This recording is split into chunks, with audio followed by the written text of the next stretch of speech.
Hello, welcome to cook it simple channel. இன்றைக்கி நான் பன்னீர் Frankie பண்ண போகிறேன். வாங்க பார்க்கலாம்.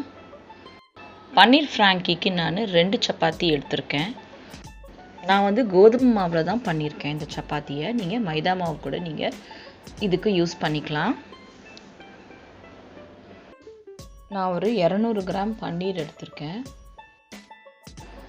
பொடியாக நறுக்குன 2 மீடியம் சைஸ் வெங்காயம், 1 மீடியம் சைஸ் தக்காளி, 2 டீஸ்பூன் ரெட் சில்லி பவுடர். உங்களுக்கு எவ்வளோ காரம் தேவையோ அவ்வளோ ரெட் சில்லி பவுடர் நீங்கள் எடுத்துக்கலாம். 1 டீஸ்பூன் தனியாத்தூள், 1 டீஸ்பூன் கரம் மசாலா தூள், அரை டீஸ்பூன் பெப்பர் தூள், 1 டீஸ்பூன் ஜீரகத்தூள், 1 டீஸ்பூன் இஞ்சி பூண்டு விழுது. இந்த பன்னீர் ஃப்ராங்கிக்கு நான் ஒரு க்ரீன் சட்னி அரைச்சிக்க போகிறேன். அதுக்கு ஒரு கையளவு புதினா, ஒரு கையளவு கொத்தமல்லி, 2 பச்சை மிளகா. நான் 2 பச்சை மிளகா எடுத்திருக்கேன். உங்கள் காரத்துக்கு எவ்வளோ தேவையோ நீங்கள் அவ்வளோ யூஸ் பண்ணிக்கலாம்.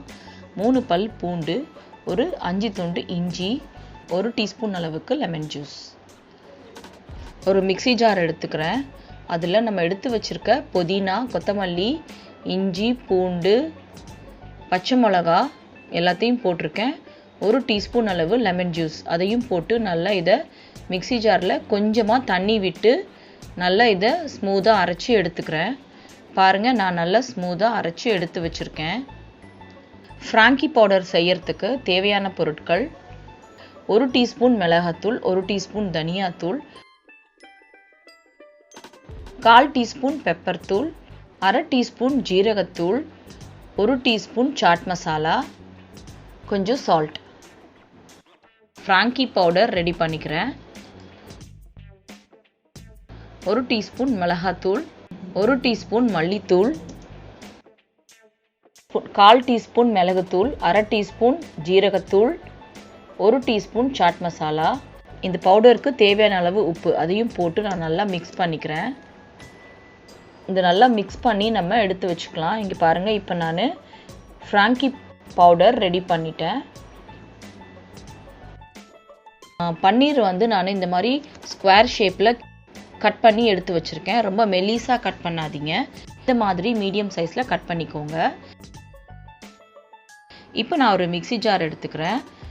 கட் பண்ணி வச்சுருக்கிற ஒரு மீடியம் சைஸ் வெங்காயம், ஒரு மீடியம் சைஸ் தக்காளி, இதை 2த்தையும் மிக்ஸி ஜாரில் போட்டு நல்லா ஸ்மூத்தாக அரைச்சி எடுத்து வச்சுக்கிறேன். இப்போ நான் ஸ்டவ்வில் ஒரு பேன் வச்சு 1 டேபிள் ஸ்பூன் அளவு பட்டர் போட்டுக்கிறேன்.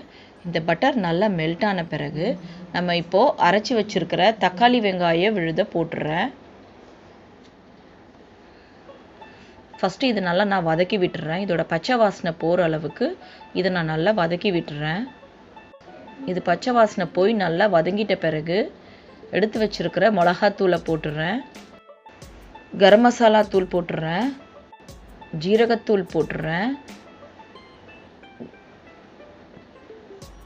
பெப்பர் தூள் போட்டுடுறேன், தனியாத்தூள் போட்டுடுறேன். இப்போது எடுத்து வச்சுருக்கிற இஞ்சி பூண்டு விழுதையும் போட்டுட்டு நல்லா மிக்ஸ் பண்ணி விட்டுறேன்.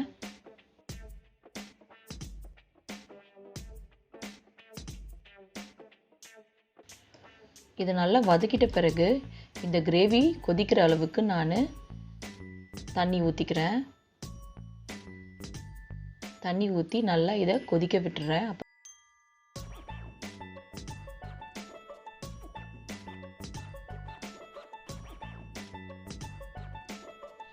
இப்போ ஒரு நிமிஷம் ஆயிடுச்சு. இந்த கிரேவி நல்லா கொதிச்சிருச்சு. இது நல்லா கொதி வந்த பிறகு இந்த கிரேவிக்கு தேவையான அளவுக்கு உப்பு போட்டுக்கிறேன். உப்பு போட்டு நல்லா மிக்ஸ் பண்ணி விட்டுறேன். இந்த கிரேவி நல்லா திக்கான பிறகு கட் பண்ணி வச்சுருக்கிற அந்த பன்னீர் துண்டுகளை போட்டுடுறேன்.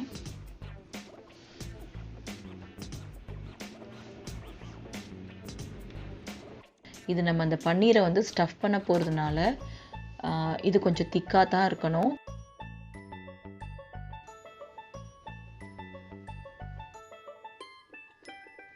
இப்போ நான் கட் பண்ணி வச்சுருக்கிற எல்லா பன்னீர் துண்டையும் போட்டுட்டேன்.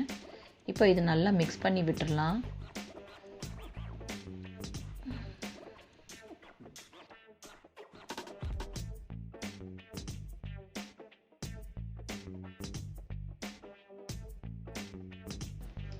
இந்த பன்னீர் கிரேவி வந்து இப்போ நல்லா திக்காகிடுச்சு பாருங்கள். இந்த மாதிரி திக்காக இருக்கணும், ரொம்ப தண்ணியாக இருக்கக்கூடாது. இப்போ பன்னீர் வந்து ஸ்டஃபிங்க்கு ரெடி ஆகிடுச்சு.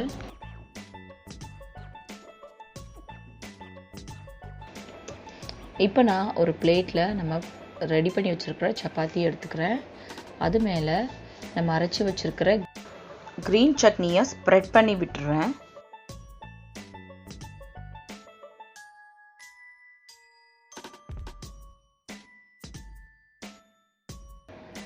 பன்னீரை இதில் எடுத்து வச்சிடுறேன்.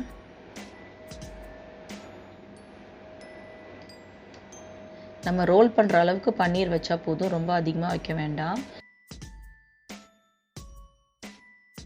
இப்போ நம்ம ஆல்ரெடி ரெடி பண்ணி வச்சுருக்கிற ஃப்ராங்கி பவுடரை இது மேலே போட்டுடுறேன். சப்பாத்தி ஃபுல்லாகவுமே இதை நான் தூவி விட்டுறேன்.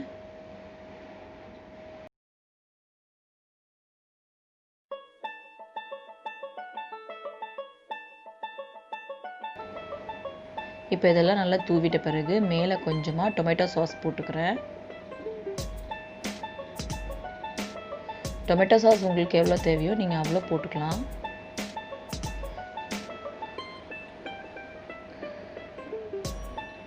டொமேட்டோ சாஸ் போட்டதுக்கப்புறம் பொடியாக நறுக்கின வெங்காயத்தை இது மேலே கொஞ்சம் நான் போட்டுக்கிறேன். எல்லாத்தையும் போட்டுட்டு இப்போ நான் இதை ரோல் பண்ணிக்கிறேங்க.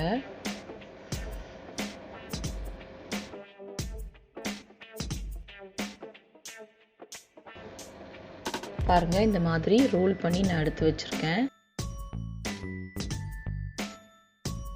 இப்போ நான் ஒரு பட்டர் பேப்பர் எடுத்துக்கிறேன். நான் இந்த மாதிரி 2 ஹாஃபாக மடிச்சுக்கிறேன். அதை மடிச்சிட்ட பிறகு நான் ரெடி பண்ணி வச்சிருக்கிற அந்த ரோலை இதில் வச்சிடுறேன். இது நல்லா நம்ம இந்த மாதிரி நல்லா ரோல் பண்ணிக்கலாம்.